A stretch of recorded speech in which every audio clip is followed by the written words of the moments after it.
Mama, I got bad news, bad news. I've been rolling with some bad dudes, bad dudes. I've been trying to get a bag too, Hello, listeners. Welcome to the Ashes to Awesome podcast, Rising in Recovery. Our podcast provides light, hope, and understanding about addiction and mental health to those living within that life and the people who love them. This episode is brought to you by Together We Can, where Canada recovers from addiction. That's twcrecoverylife.org. Hey, listeners. Welcome to another edition of Kaleidoscope Wednesday on the Ashes to Awesome podcast. I'm your host, Chuck LaFLange, and I'm in virtual studio with Ryan Bathgate. How you doing today, Ryan? Chuck, I am doing pretty good, man. I've had some time away and a little bit of recharge and reinvigorated, and I've got a few ideas. I can tell you that. That's awesome. That's awesome. That makes my heart happy. I did not have time away. I've been working my ass off the whole time you're gone, so that happened. Yeah. But well, my day will come eventually. So we've been talking, and to the listeners, what we would like to do is a 3-part series on connection. So the first part would be, we're going to do this right now, speaking to the kind of the history of connection and what it means to be connected and all those things. Did I say that right, Ryan? Is that how you want to word that? Yeah. I mean, I would use the word ontological, but then I'd probably get in trouble for that. It's really, let's take a look at what connection is, what we need in order for it to even recognize the importance of it, and we do that typically by what implies the other. And so, this started for me by thinking about how loneliness is such an impactful place to be, and I believe that loneliness itself changes who we are, and that does not necessarily mean for the worse, but it does imply something. And I think loneliness would go for the worst, though, right? I mean, yeah, because lonely is that's a feeling. That's not just being alone, and being alone isn't going to hurt you, but being lonely, fuck. Well, I think one of the things that I had to learn in my life is the difference. Being a super introvert, I needed to know the difference between loneliness and alone. Yeah. And because being alone is a great place for me, but being lonely is devastating. You know what I mean? And so that's where this all comes from for me, is really, really spending time with thinking about that. And I think I'd sense something, just in our talking, that speaks to really we have all of these subjects in the world that we delve into, whether it be sports or money, or I don't know, the interests that people have.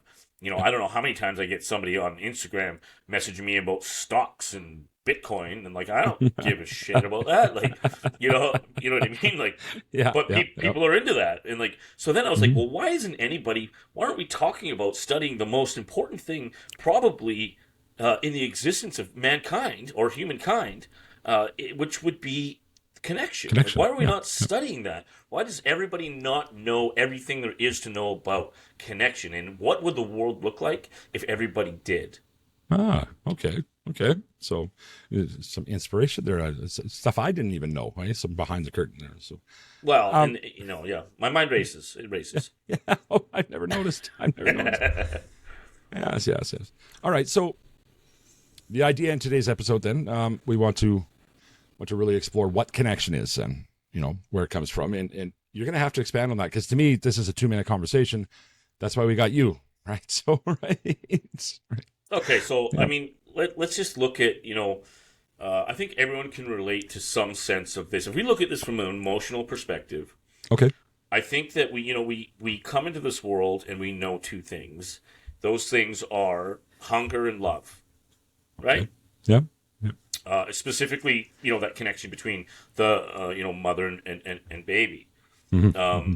So as I'm thinking about that, I'm well, what is it that changes us and hardens our hearts and makes us into people that can be evil or awful, or and then it occurred to me that it's the other side of love that really is what creates this like disdain for one's own existence. And that other side of love is obviously hurt or pain. Pain being such an important part of the process of evolving as human beings. But what we do, we're taught that, pain is something we need to avoid, and it's a bad thing, and we need to stay away from it, and ouch, it hurts, and it's very uncomfortable, and blah, blah, blah, blah. But the reality is that it's an essential part of us to be able to grow. And so all of this idea of what connection is comes from a place of the other side of that. And I'm sitting and thinking about, like, I don't think there's, like my daughter's being born was a big moment in my life. And then I'm like, okay, I graduated grad school. That was a big moment in my life. And then I thought to myself, I don't think anything holds a candle to my experience with loneliness as far as changing who I am as a human being. Okay. And how deeply that impacted me. It skewed my view of the world. My perception changed. My values changed. My belief systems changed. And most importantly, I discovered a desperate urge to cope with that loneliness. And so, like, we do a lot of talk about addiction and recovery here, but I think that loneliness transcends that. I mean, how many people use money, power, prestige, ego, the many masks that we wear in order to avoid that idea of loneliness. And loneliness is a direct result of this like evolutionary programmed idea that rejection equals death, certain death. Yeah. And so those two are so tied closely together. And if we look at, on the weekend, I was listening to the Ramble, and we were talking a lot about the downtown east side. And all I heard there was about, wow, what a lot of loneliness that's happening there. So much so that people are so far away from their essence that there is no glimpse or glimmer of what the human being behind those eyes looks like. Yeah. You know what I mean? And so, and that's really where, like, I'll be frank, the Ramble is where I got this idea from, listening to that. And, and I've spent time downtown and on both sides of the fence. And, and I know that, like, it is, I'll just, like, years and years ago, I spent time down there in treatment. Yeah. And the first month was about envy. For who? For me. Okay. For all the people that were using out there. Oh, okay. Yeah. It was like, man, those people get to get high every day. You know what I mean? Like, and then, and as that evolved, I started to see a little bit of a deeper, more saturated view of what was happening there. Okay. And it was more about, like, the obsession of coping with my loneliness had dissipated through the connection I had with the people I was there with. Yeah. And what emerged from that was this really sad view of loneliness in action to such an extreme that people have been really, like, devastating their life world by using these coping mechanisms, coping strategies, that we know as heroin or whatever the addiction is, right? But then I'm and then I'm working. While I was going to school years ago, I was working at the shelter down there, and right next door to the shelter was this 24-hour gym. And I saw people obsessed with fitness and people obsessed with money and prestige and power coming there at 4:30 in the morning to work out, and then coming back again after work at 10 o'clock at night to work out, driving their existence. Right? Their Land Rovers, and and I'm thinking, and like, I see wedding rings on people's hands. Yeah. I'm like, I wonder how good that marriage is going. You know what I mean? Right. Yeah. And so it occurred to me, like, what is the difference between the guy that's sitting on the corner doing a smash in his neck and the guy that is going in and working out and doing everything he can to make more money and be more socially seen as a powerful component of our society? And the difference is that at least the guy in the corner knows what the problem is. Yeah, right. I guess mean? so. I guess so. Like, yeah. And have you been to any meetings or heard of any meetings for people that are addicted to power and prestige and money? Nope. And Nope. what their T4 says and what their business cards say? None of that, right? Yeah. Right. Yeah. So at least that guy's got a solution. Yeah. Yeah. Yep. Yeah. And so, like, you know, in listening to the ramble, it really put myself. I haven't been down there in quite a while, and so it kind of put myself back there, and I was like, man, you know what? The other thing that really happens down there is that there is such a strong sense of community within the residents of the downtown east side, and it's actually astounding. Like in working down there, you can really see a lot of love happening. Now, let's not be convoluted that, you know, the addiction always wins. It always takes over. Yeah. And so, you know, when it comes down to the material things, if I'm going to rip this guy for $10 or whatever, that's going to happen. Yeah. But there's also that element of people that are, when someone is dope sick, they will give away their last shirt. I spoke to that in that. Yeah, man. I did. That never ceased to amaze me. Right. Because, of course, not being a fentanyl user, never into opiates, but I was around it a lot. And I used to like, wow, like you're going to be in a lot of pain in like an hour because you did that. Right. Like, holy crap. Hey. And they don't even think twice. You know, it's normal for them to do it. Right. You know, like I think of a good friend of mine that, I mean, I don't know how many times I send him $100 just so he wouldn't be dope sick, because I know how awful it is, you know, and I will. And I'd like to inform that today that guy's clean and sober and alive. Most importantly, right. So, you know, and so but I mean, what really came about with all of that is, like, you know, we talk about love being the answer all the time in the show, and it is. But love is transactional. Yeah. Love is just an idea until it is in action with another human being. It is not real until it is in transaction. And what do we need to make that happen? Connection being the medium.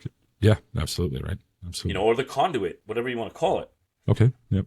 And so, you know, like, I just want to look at, like, let's look at what loneliness truly is. Like, how do we experience that? How do we feel it? Do we even know it's there? And most of the time we don't. We don't you think know. So? Yeah. Well, I mean, we usually, and this is in my experience, especially in therapeutic sessions, is it turns into shame so quickly that it doesn't get a chance to resonate as loneliness. Okay. Yeah. You know what I mean? It's I'm not good enough. I don't deserve connection. That makes sense to me. Yeah. And so shame plays a massive role in reinforcing and sustaining loneliness over and over again, especially when we start to do the actions that we do when we need whatever we need to cope. Yeah. You know, right. and we will do that in an animalistic way. I was just saying to Lena last night, who's very close to the show, of course. We're talking about something unrelated, and not unrelated at all, right? Kind of my story, but I was telling her that not feeling loved was horrible, like horrible. Not feeling lovable it dwarfed anything that not feeling loved felt like. So right, back to the tenants, right? Yeah, right. So that's the shame that's all there, right? But yeah. Sorry, I just got a thing that confused me. So and that's exactly it. It's like, yes, feeling loved is great, but it's incomplete, which makes it unsustainable. As soon as I walk out of that connection, if I'm not feeling lovable, it's gone. Yeah, and and you know, like when we bring those four proponents of being seen, being heard, feeling loved, and feeling lovable, the reason that four came about was because I recognized how quickly it goes away once we don't have the confidence to sustain it within our being. On August 17th and 18th, the Mission Community Services Society is going to be holding a fundraiser called the 24-Hour Homeless Fundraiser. 10 participants will go unhoused for an immersive experience being homeless as a way to raise awareness and funds for Mission's new community medical mobile unit, the MMU. I talked to Nate at MCSS about this fundraiser, and here's what he had to say. So we send them out and say, well, go find a job. Well, without ID, how are you going to get hired? You have a resume, but you have no way to get your resume right now, so I don't know what you're going to do, but you still got to go look for work. You've got to find an income. Talk to income assistants. Ask them how you get income assistance when you don't have ID. Yeah. Right? And so people start to recognize, like, it's not as simple as get a job. It's really not. I have some resources, I have some family that was helping me out. and the frustration almost broke me when I came in from active addiction. So that's what the fundraiser is for, is to keep that medical mobile unit on the road. But it's also for people to have a real in-depth look at homelessness and just see how tough that struggle is when you're trying to get out of it.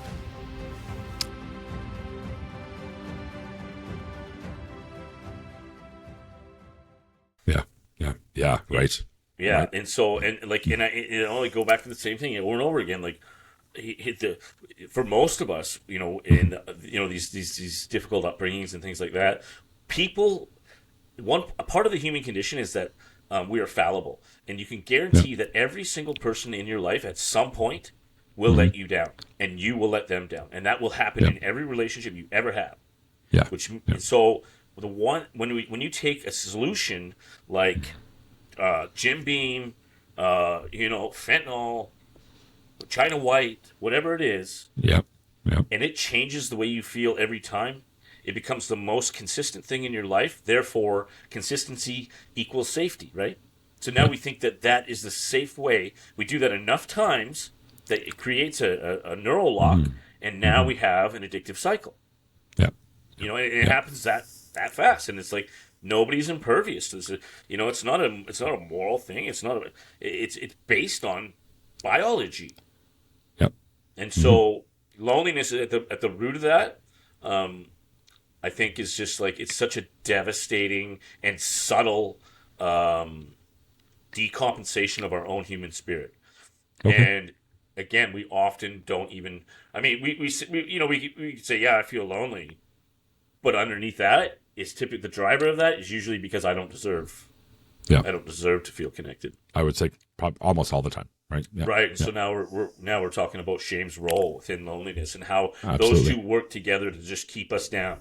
Yep. And and we're not helped. There's no help.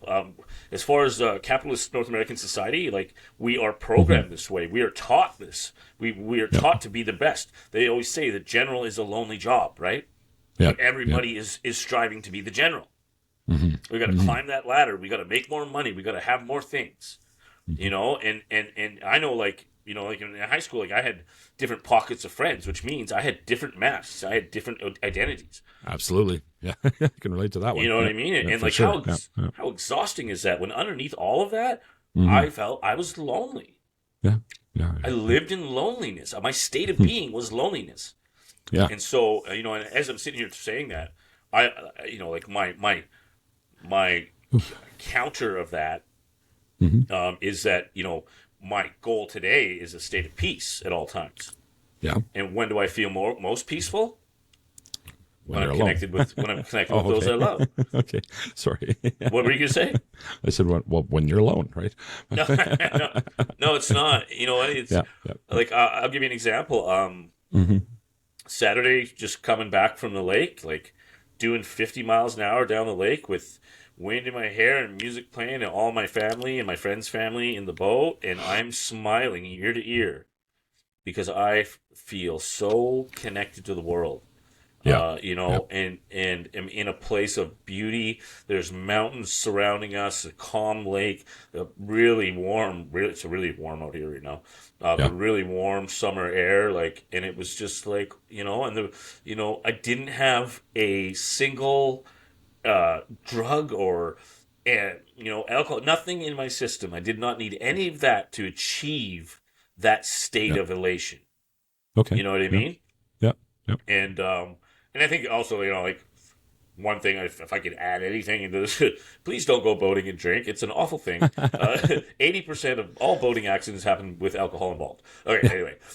So, and I'm just watching, like, we go to this beach and there's just people just wasted and, like, getting in boats. And I'm like, oh my God, like, and their kids are hopping on, but they got life jackets on. They'll be okay. Like, come on. Yeah. Anyway. And we went through a road check 2 weeks ago and they had, like, 9 people pulled over getting DUIs coming out of the boat launch. Like, wow. And my thought is, like, there go I. That's my childhood. They didn't have those roadblocks when I, No, they didn't. Yeah. Right. Yeah, my dad would have had 55 DUIs. Yeah. But anyway, so, like, and so, like, how did I get to that place of in the 50 miles an hour on the lake, loving everything about my existence, when, Yep. 15 years ago, I was among 7.6 billion people in this world. I was so alone, and it funneled that based on social programming. I funneled it into anger against everything. Yeah. I was angry about everything and everyone, and mostly it was a projection of my own self-hatred that was reinforced by shame, that I was not enough. I did not deserve love. I did not deserve connection. Yeah. And Right.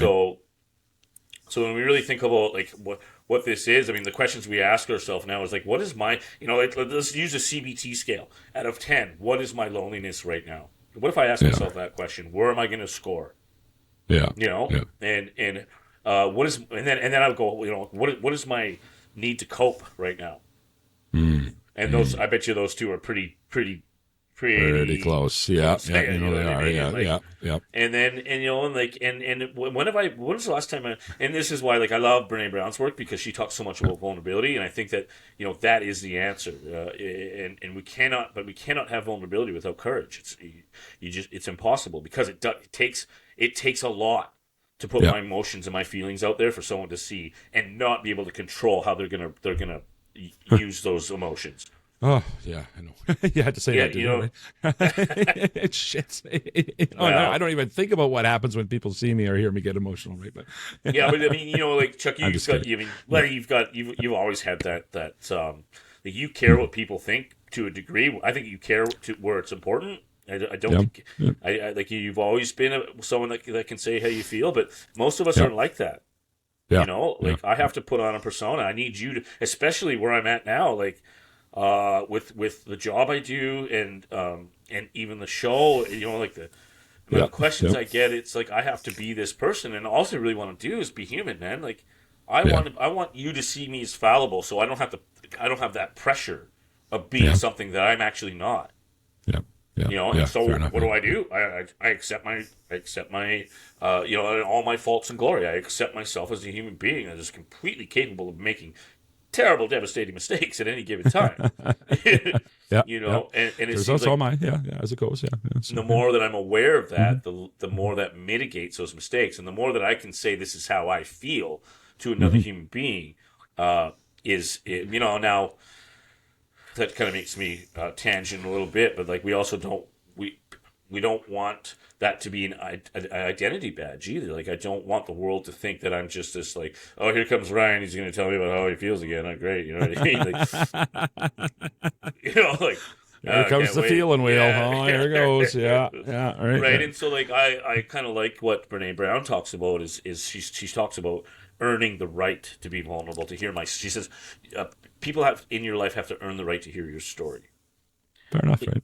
In other words, like, and this is, and it really, in the counter of that, or the other side of that, what it implies is that there are people out there that don't have the right.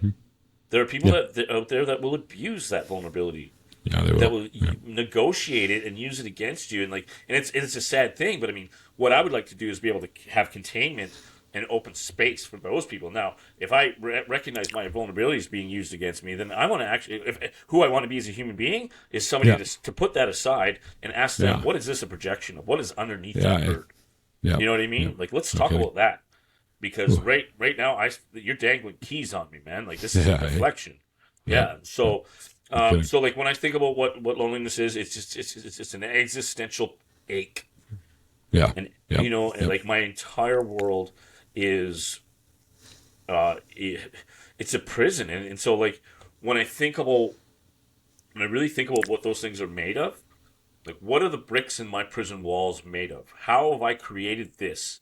And I go, I talk about that bucket over the plant, right? Like me being an organic thing, I need to be nurtured. In other words, I need, my love is my sunshine, connection is my rain, and my home is my sanctuary or my soil. And so I'm going to have tension. There's going to be gusting winds. There's going to be a storm. Yeah. And that's where I get strength from. And so I needed to explore. I needed to know what loneliness is inside and out before I could even comprehend the importance of connection. Okay. And like, what if connection wasn't a coping mechanism, but it was a strategy for fulfillment? You know what I mean? Like, and Yeah. I don't, and it's very easy to say that connection is just another coping strategy. Sure. Yeah. But it's one that does. I don't feel that it is. I don't feel, not for a second do I think that. Right. Well, even Connection, if it was, it's too important to our, like that's evolved in us as a need, not as a coping mechanism of some sort, right? I mean, well, absolutely. But even if it was, it's, I mean, like I would say that like the communities can be a coping mechanism. Yeah. For example, but at least they're not one that's going to take away my house, my family, my kids. It may be a place that I have to go to get self-worth, and my identity relies on it.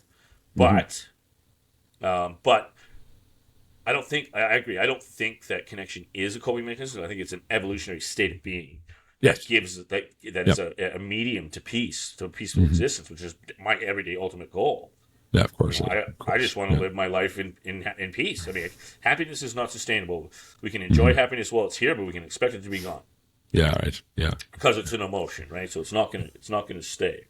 Exactly. So, and I mean, so like when I think about how like, you know, that first statement I said about how loneliness changes us. Yep. In the beginning, it does not change us for the better. Because we don't understand it, we don't know what it is, and ultimately it doesn't drive us or propel us to be better like guilt would, because we have to discover shame, or we've already known shame, and those two work hand in hand, right? Yeah, right. So, having said that, I think if we look at those components, like what does loneliness feel like, and I think that's a really good question to ask ourselves. Yeah. Right. I'm gonna ask you right now. To dissect loneliness, like in a feeling wheel type of thing? Yes. What is it from an emotional perspective? What does loneliness feel like? See, sad's too easy, but sad is. I mean, sad, sure, but is sad not?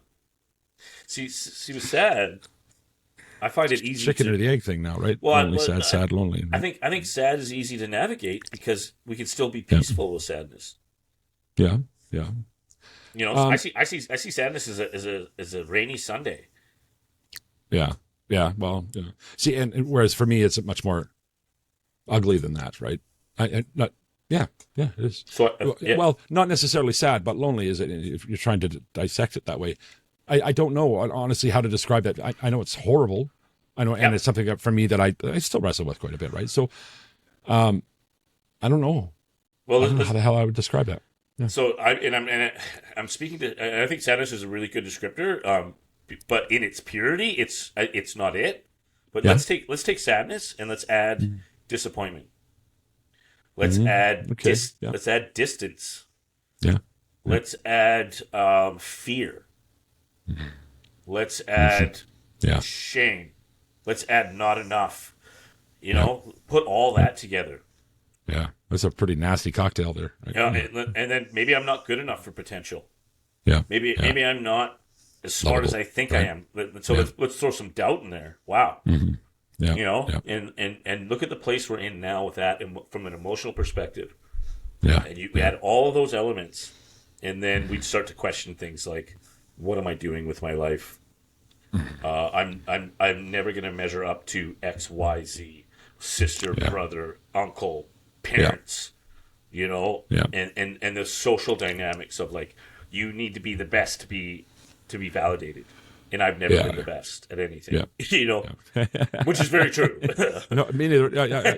I usually settle in around adequate. I shoot for awesome, but I settle in around adequate. Let's be honest, right? That's how it goes. And especially like, you know, like I have this incredibly awful torment of loving sports and being shitty at them.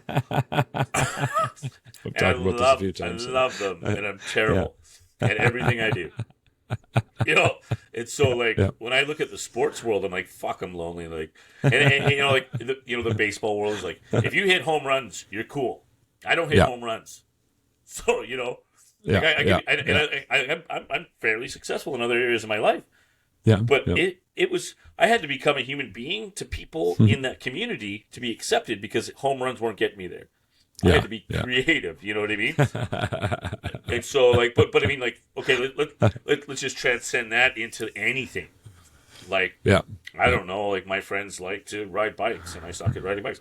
My friends like to write books and I suck at writing. You know what I mean? Like, and so we can always, and this is kind of like I don't know if it's maybe a life hack. I don't know, but we'll always find what we're looking for. And if we're looking for reasons why we're not enough, we'll find them.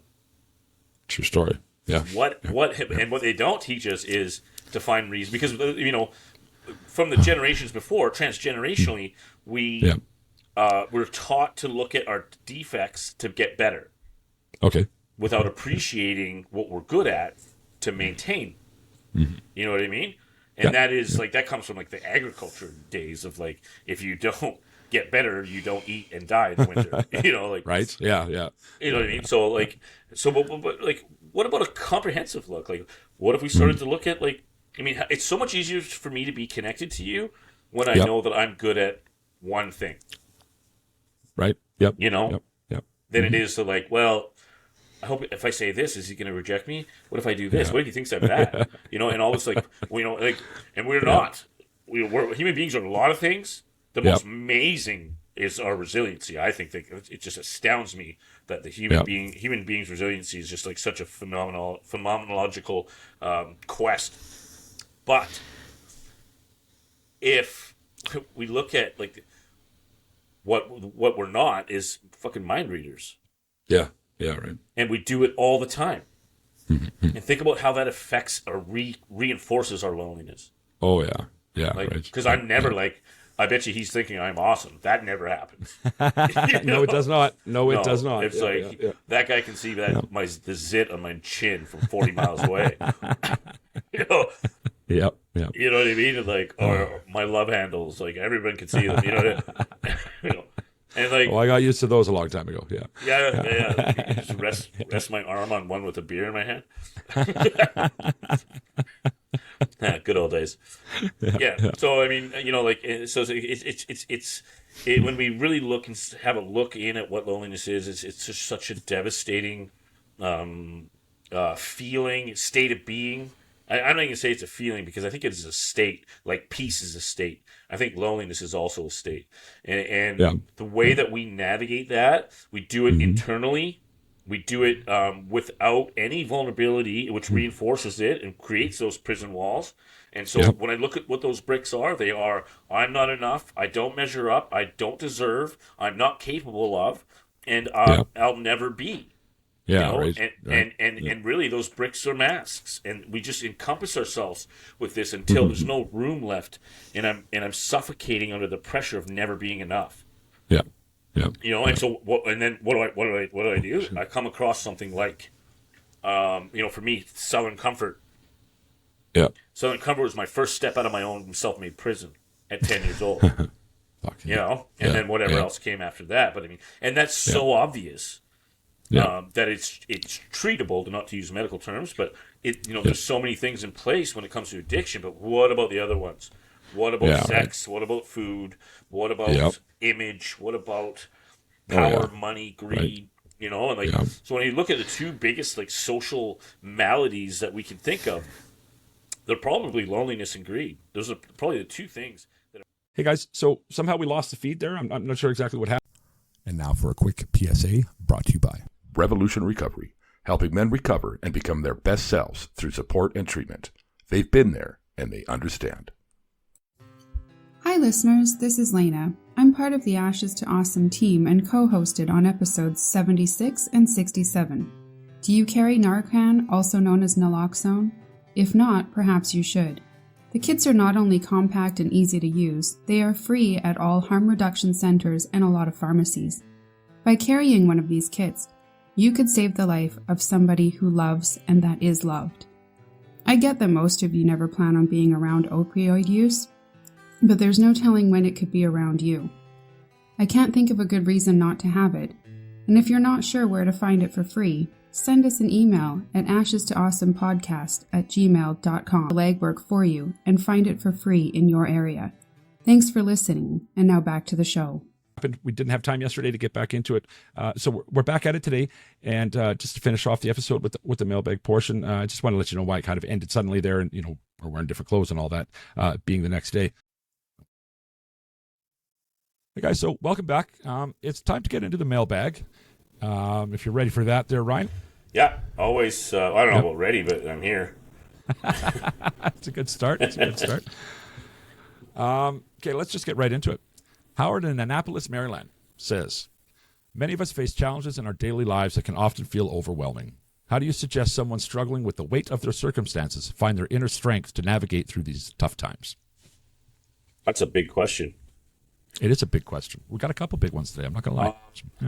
Howard, so I think, I speak a lot to this. I think throughout just about every episode, we talk a lot about the importance of developing and having consciousness around our own intrinsic resources. Those, when I say that word, I know intrinsic resource is the deeper inner self opposed to the extrinsic, which is the outer world.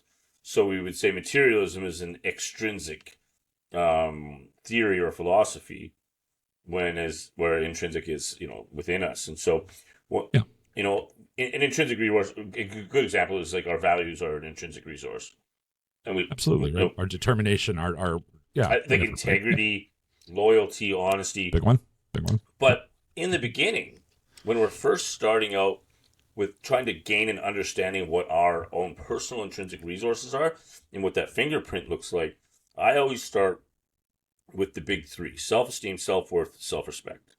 And so when we say, he said, I think Howard had said the word overwhelming. Overwhelming. So when I hear that word, my initial thought right away is that there's a deficit of emotional intelligence. The reason being that if I don't... Okay, so I define fear as the unknown, right? Yes, yeah. And so I become overwhelmed because there's a fear setting in because I don't know what the feeling is that I'm having that is so strong, and that's where I cross the threshold into overwhelmed. So biochemically, my body is going to produce more cortisol because it could be a fight or flight response according to my inner makeup, my evolutionary makeup. And so that's where when we're overwhelmed, we go into limbic flooding, which cuts off our access to the parts of our brain we need that most of them typically have our personality, have our rationality, have our reasoning. All that becomes gone. I think I'm going to interrupt you, Ryan, as I tend to do sometimes. It's part of your job. When I say I'm overwhelmed, there's like two different kinds of overwhelmed. There's everything you just described, and that holy crap, man, like this is just too much. I can't do anything about it. And then there's the other kind where it's like, not so intense. It's not so somatic as it is. Just wondering what the hell you're going to do now, right? Or where to start, I guess. So it's two different kinds of levels of that. Well, there's many levels, I'm sure, but you know what I'm saying, right?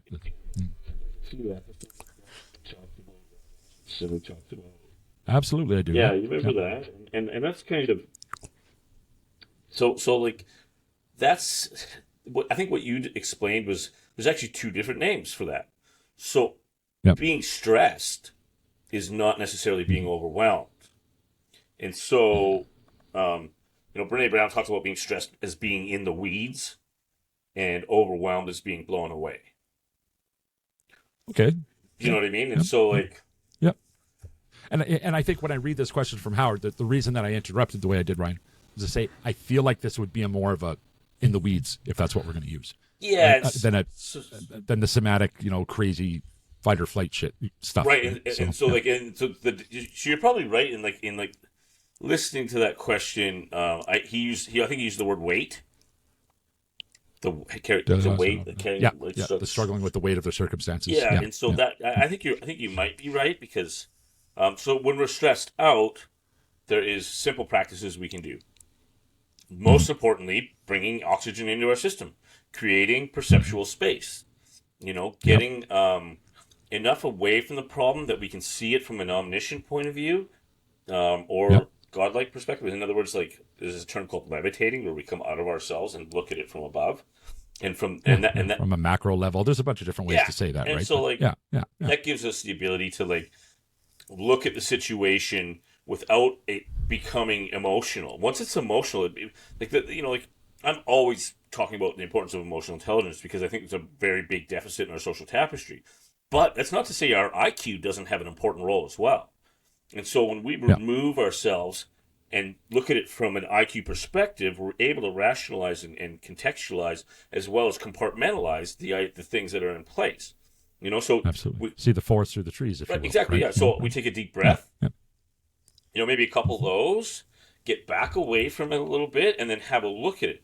Being overwhelmed is you need to be away from it and not look at it. It's like not in it, right? You need a complete removal of the situation to be able to get yourself back to a place of standard operating, and then you can go back to it and then look at it from that omniscient point of view. But again, overwhelmed or even stressed is a somatic experience. It's a feeling that our body has because of its connection with our mind. So the good news is that we are in psychosomatic connection.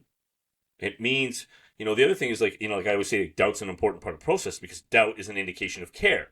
Well, I think being overwhelmed is also an indication of care. So this is important. It's Howard, whatever's going on for you is important. I don't know. I think it's important to there's a trick called doing a fear funnel. Not many people take the time to do that, but most of the time it is like, what is being affected here? Is it my self-esteem? Is it my self-worth? Is it my self-respect?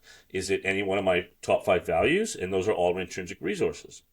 And so and once I can look at it from there, I don't know, I'm going to be late on a deadline. What is that affecting? That's affecting my self-worth. That's affecting my my self-respect, and it's affecting my integrity because I want to be somebody. You know what I mean? And so now I have all these things that have taken me out of rhythm, and that's really what this sensation of overwhelm or even stress is me being out of rhythm or out of alignment in my own life world. Okay. So and then he said, how do I find the inner strength? Which is a really interesting way to put that. So, and I say that because Howard's indicating something that is so true in that it's there. And he asked how to find it. I think knowing it's there makes half the battle. You know what I mean? I know in my junk drawer at home, I know that Phillips screwdriver's in here somewhere. You know what I mean? I know it's in there. You got the wife to come look for it, though, right? And so eventually I poke around and I find it. And so I think it's about clearing perceptual space. And we always talk about pressure is this thing that happens that we put on ourselves. And if you think about pressure from a physics perspective, it is a constant force going against a lack of space, right? Or containment. And so the force is life happening, is in motion, like the earth is spinning around the sun. So that is the constant, and it's static. What we do have some control with is the perception, which is our perceptual space. How do I move the goalpost? How do I move the container to create more space and open up or release some pressure? And really, it's usually hey, you could do worst case scenario is it really bad? You know what I mean? How much of this is actually my fear of instead of the actual happening? Like JFK said, the fear is fear itself. And I'm not a huge Kennedy proponent, but that does make a lot of sense because a lot of the fears that we experience are not they're not coming rational, from an animalistic place. They're I know Mom, who you have great respect for. I do, Norma. Yeah. She constantly, and to this day, I'm 46 years old, to this day reminds me that it's never as bad as you think it's going to be. It's never, and that is true. It is never as bad. The worst thing is, you take that in your brain, and you're just stressed about it. At the end of the day, it's never as bad as you think it's going to be. Absolutely. And so when we can, we get that over that hurdle, and then we realize that inner strength is something we already possess, that already exists. Then it becomes just a matter of so really what happens? So think about this process of that.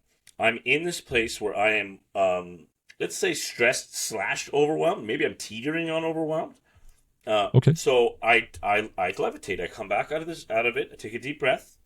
I look at my intrinsic resources. I realize that these things do not define me. They do not indict me as a human being.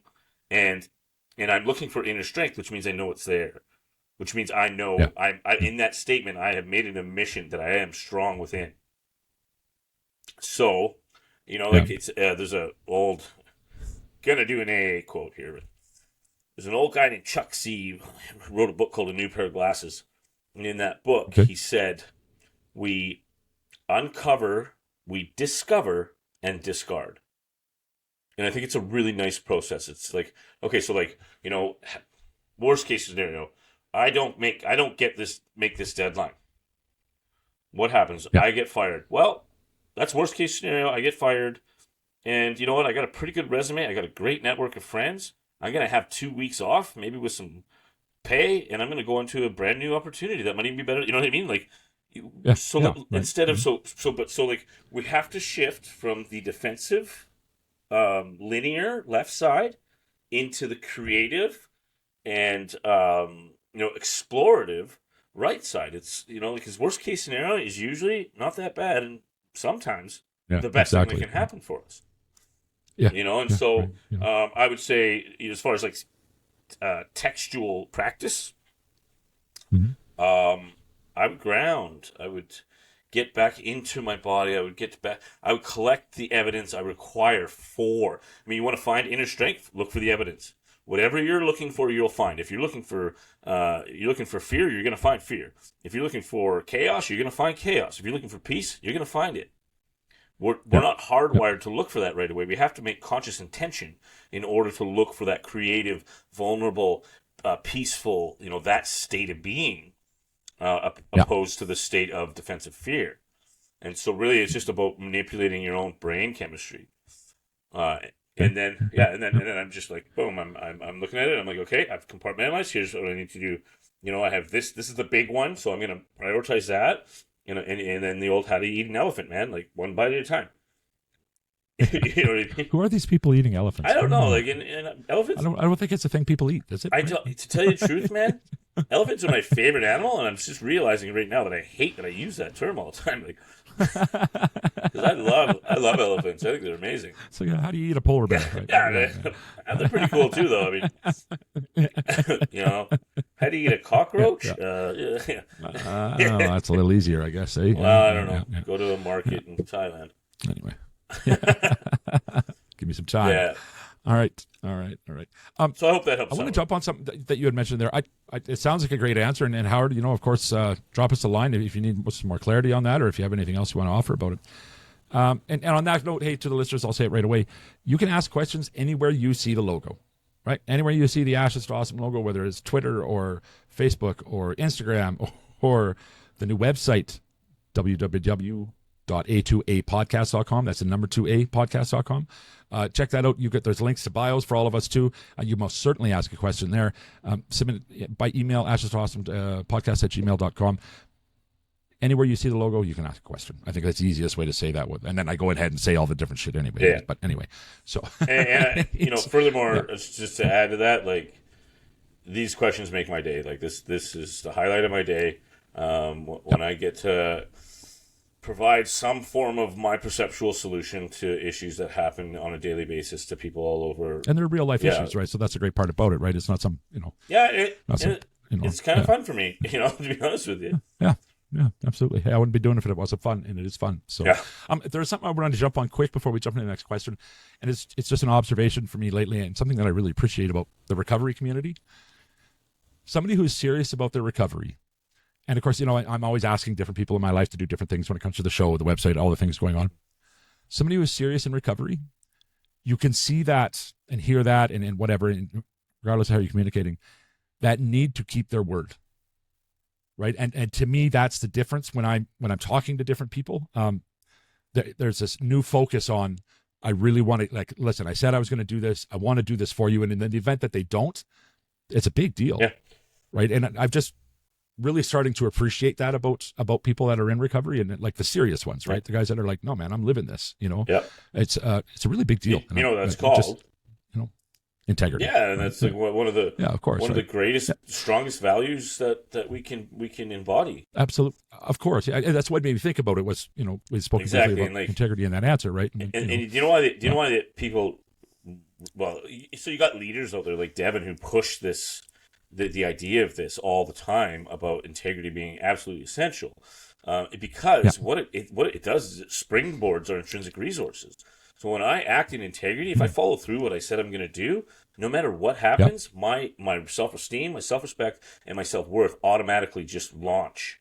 And and now my posture's changed, and I'm holding my head up high because I know who I am, and I was acting in who I am, and that is what we call in rhythm.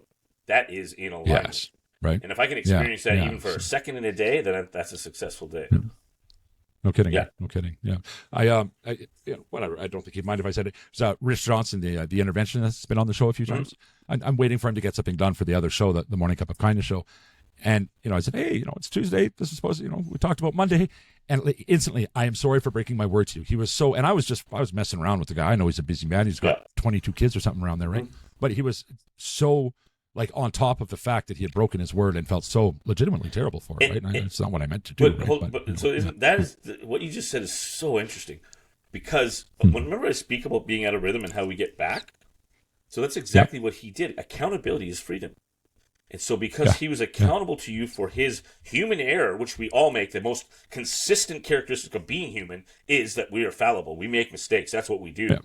And so, I think I talked about that in the beginning of the Connection series about loneliness. And so, to not be accountable for that is to create an oppressive state within ourselves, creating our own prison walls, and removes ourselves from our ability to access our rhythm or our alignment.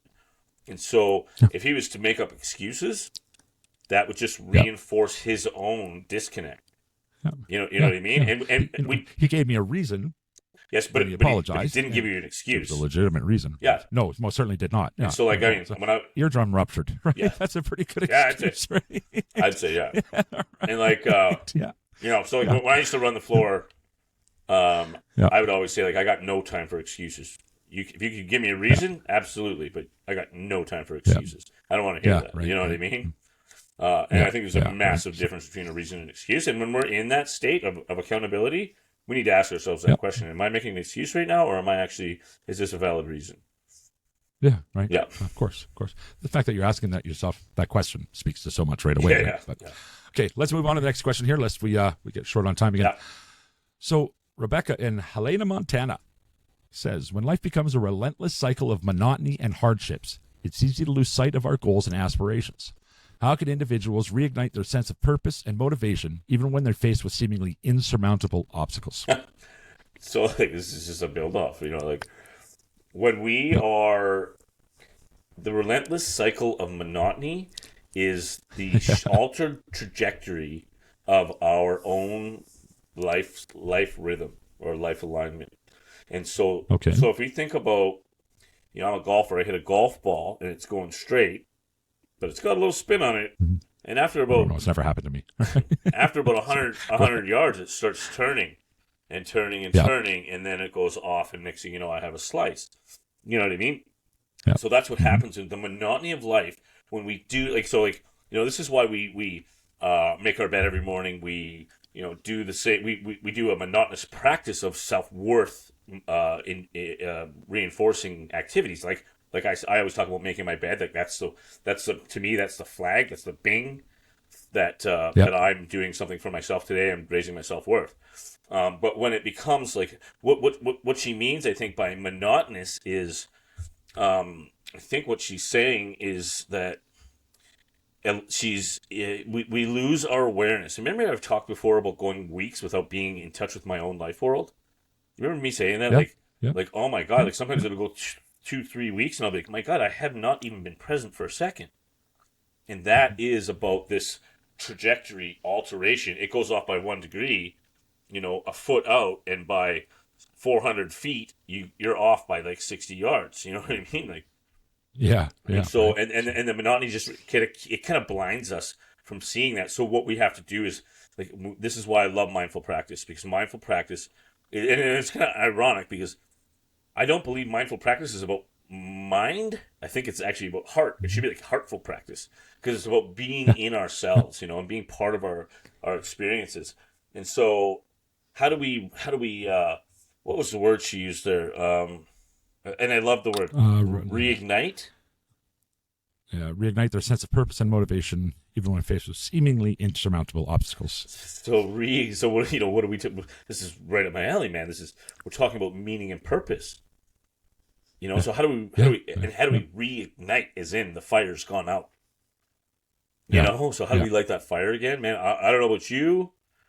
Like, okay, so for you, maybe thinking about what your mom has done for you. Yeah. Thinking about, you know, like for me, it's like hanging out with my kids. Like I got home late last night and my daughter said, "Hey, do you want to watch the Jays with me?" And like, she doesn't like watching baseball. Yeah. Yeah. You know what I mean? And I was just like, wow, that is like, she's trying to do that is so cool. something to be connected with me. Yeah. You know? You actually just reminded me of something I'm going to look up real quick here, because this, for me, reignites my fire. And I was taken back by it yesterday.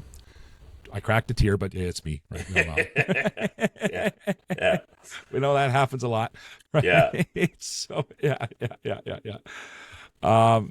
So Kyra, who did, and I can't remember the episode right now off the top of my head, she did a Family Friday with Flora and I a few months back about her son Dalton, who's going through the, he's in active addiction. He's in jail right now for longer than he's been in a very long time. He's clean, and he's saying the right things, and all we can do is hope that transfers out. But anyway, Kyra has been following me since the early days of the blog. Yeah. Right, like right from very, very back in the beginning, and she's been a very, very loyal fan. So, and I'll just give you a couple quick excerpts of this. I'm going to do my little fangirl bit. She says, I've been on holidays for the last 2 weeks. She hadn't had time to look at all of this, or to be following the podcast. And, she was in your part of the world. She's on East Hastings. Yeah. So it's heartbreaking and hopeless. Yeah. That's awful, right? Yeah. But anyway, she said when she got back, it actually gave me the worst thing until I tuned in this morning. That's what it was. Because her son is her son. He's in a smaller city, so he hasn't been exposed to that just yet. She said, it scares the living fuck out of me. She says, it actually gave me the worst anxiety until I tuned in this morning. She got back to the podcast. And I guess what I'm saying is, in my roundabout way, is thank you so much for creating this podcast and for giving me a place to feel safe and comfortable, and a place that's let me know I am not alone. Boom.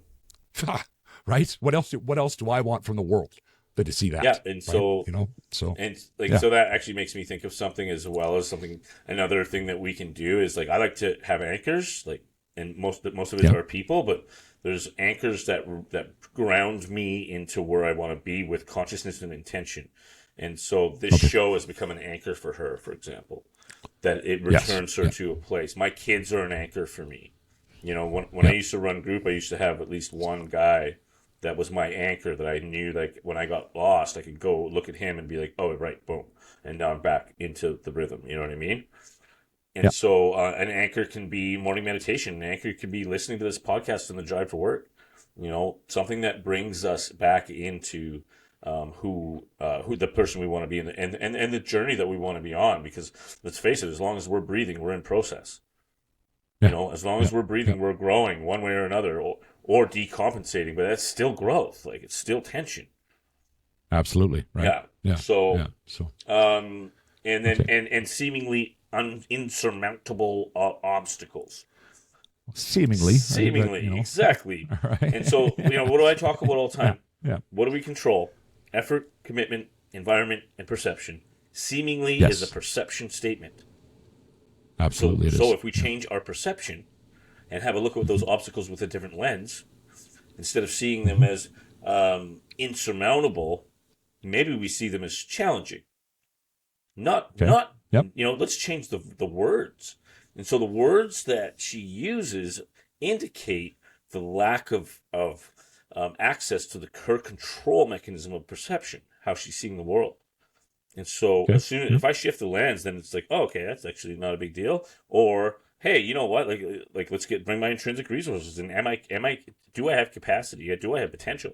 And once I'm like, yeah, of course I do. Like, I got, and then even with that, I can go, here's the evidence, bam, bam, bam, bam. Here's the things I've accomplished. Here's the things that I've done. Whatever we're looking for, we'll find. And so if I'm looking for a different way to see that, then I'm going to find it. Yeah. I don't know how well that I never know. Like, I realize that my answers are not quite textual all the time. They're a little bit theoretical, but I think there is the reason I do that is because it's very important that we put our own fingerprint on our own solution. Because if you Okay. use my solution, it's not going to be sustainable. But if you take an idea that you might hear from me and reword it, turn it into yours, then that'll last you a lifetime. Absolutely. You know what I mean? Yeah. I got you. Yeah. Teach a man to fish, give him a fishing rod. Yeah. Find a cliche. Right? no lack of. You know, every time I hear that, I think of Old Man in the Sea, one of my favorite books. Anyway. Oh yeah. Yeah. Hemingway. There you go. Great book. Like 100 pages. Hey, I got to tell you about that interview I did with Benjamin Lerner. Yep. I'm not sure. Did I mention it earlier in the episode? I mean, I may not. I don't think so. He, what a great interview, by the way. Like, hardcore recovery guy, just lives it, loves it. But cool couple things about him. His great grandpa, I don't know if I told you about this, No. wrote God Bless America and White Christmas. Really? Like I'm dreaming of a white Christmas. No shit, hey? Yeah, right? Yeah, who knew? Wow, Right? that's crazy. Who knew? Yeah. Hey, Yeah. He's a talented musician. He mixes piano and hip hop together. Very cool. I think that's Yeah. the next thing I want to learn is piano. It's very similar to guitar, as far as chord structure goes. So like I know some of the chords, but I don't have a piano, so I don't practice. But anyways, I want to tell you about something cool that happened to me. Okay. I had my first like on the street recognition. Oh. Yes. Okay. This super kind lady said, "Hey, I know you. You're a Kaleidoscope guy." Wow. And I was like, "Yeah." She's like, your name is Mike. No, Ryan. Yeah, Ryan. And I was like, "Yeah." She's like, "Well," she said that she listens and these shows have really helped her. She gave me a big hug. And wow. Yeah, it was definitely something I've never experienced before. And so that was cool. And like wow. Like there was no like I know this person, I know that person, and that's how I know you. It was just like no connection. Yeah. Three degrees of separation or something, right? No. Yeah, so that was cool. Yeah, hey, your first fangirl. Right? Look at that, right? Yeah. Now I'm a real big shot. There you go. Right. All right. Well, that brings us to my favorite part of the show. That's the Daily Gratitudes. Today's Daily Gratitudes are brought to you by Yatra Treatment Centers in Phuket, Thailand. They are a clinic run by clinicians, not a business run by businessmen. And they know that where addiction is the smoke, trauma is the fire. Learn more at yatracenters.com. That's YATRACENTRE.com. And now here's your Daily Gratitudes. So, what do you got for us today, right? I'm going to do every single one. I'm going to start with my beautiful wife and family. Of course you are. Yeah. They are amazing. It's funny when we were camping. They were all they gave us. There's 100 million kids at this campground, and they're all huddled around a TV with Mackie going, "Hey, this is my daddy's show," and they're watching Kaleidoscope on YouTube. And she's telling everyone that her dad's on YouTube. So I was like, okay, that's pretty cool. Well, that's the real fangirl right there. Then that's the one that matters. Until right? one of the kids went, "This is boring." Obviously, right? Yeah. Still, I'd be proud of her dad. You can take it for a second or a minute or however long it lasts, right? So, and I think it's really important today, Chuck, to recognize how much we don't understand how much you do for the show and what it takes to make these things happen and what's behind. Because I can't understand how much you go through. I just want you to know that I have extreme gratitude for everything you do on the show and how much I appreciate it. And I can't speak for everyone else, but I'm pretty sure everyone else has the same sentiments. But I mean, like the hours it takes to do a tedious task is like. There might be some of those. Yeah, and so I just, I really want to express some gratitude for you and your show, and then, this is going to be super shallow, but I got up on a ski again for the first time in a long time, a water ski. I used to water ski a lot when we were kids. Yeah, I remember. And I got up for the first time on Saturday, and I'm still sore, every muscle in my body, but I'm grateful that. Remember, you used to be able to wipe out 4 times, get up and do it again. I didn't even wipe out. I let go of the rope. I couldn't do another turn. It was just like, oh, I'm done. You know what I mean? But at 45 years old, I'm still getting up on a slalom ski and doing the thing. So, well, be thankful for that for sure. Why not? Right? So good health. I'm thankful for good health. Yeah, there you go. All right. For myself, I'm going to throw an extra gratitude in. It's for my sobriety again. It's been a rough week. Had some not temptation days, some craving days. Maybe is a better way to put that. Came out of it on the other side. Still doing my thing. So that's a good thing. Always for my sobriety. And the final gratitude is always going to go out to you guys, the listeners. I'm not going to list off all the things that we like you to do to help the show. You know what you got to do. If you see the logo, like, comment, share. Do whatever you can. We sure do appreciate it when you do any one of those things. Because every time you do, you're getting me a little bit closer to living my best life. My best life is to make a humble living, spreading the message. The message is this. If you are in active addiction right now, today could be the day. Today could be the day that you start that lifelong journey. Reach out to a friend, reach out to a family member, call into detox, go to a meeting, do whatever the hell it is you need to do to get that journey started, because it is so much better than the alternative. And if you are the loved one of somebody who's suffering an addiction right now, just taking the time to listen to our show, maybe take 1 more minute out of your day and text them, let them know they're loved. Use the words. You are loved. That little glimmer of hope just might be the thing that brings it back. Can I do one more thing before we go? I have to. Okay.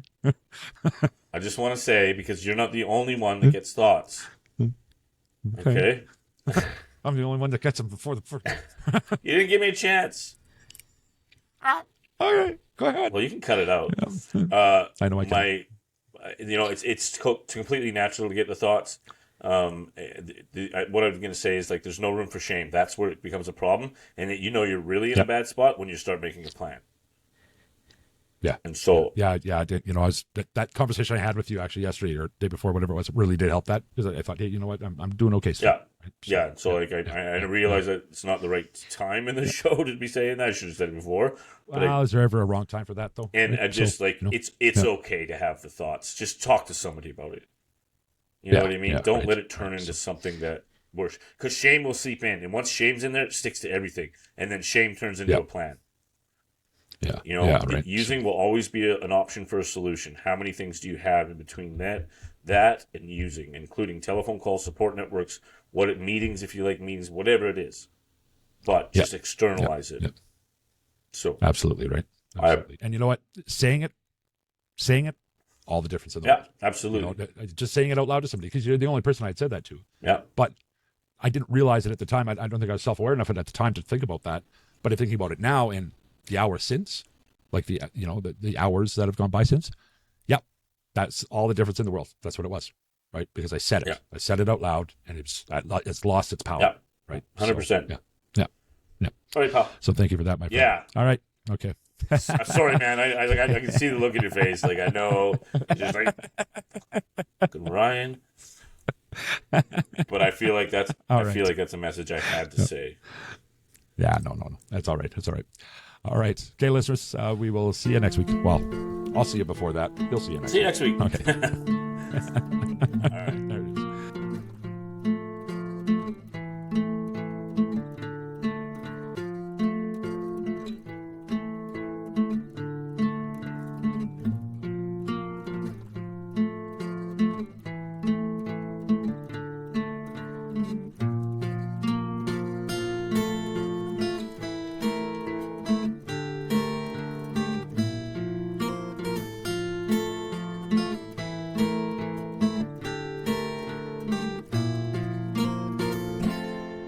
My body's getting cold, my life is running low.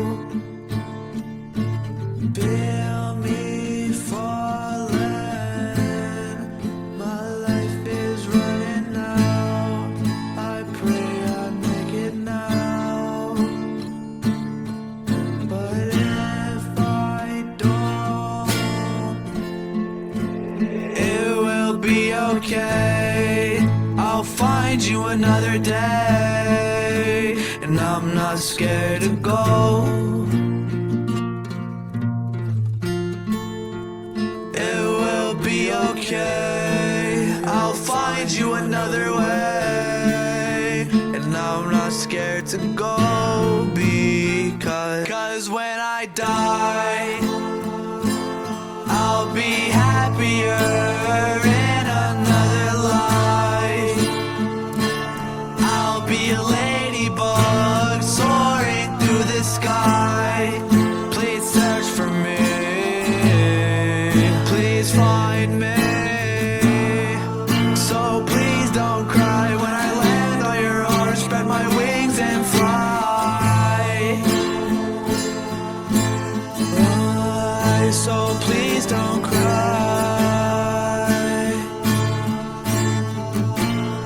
Spread my wings and fly.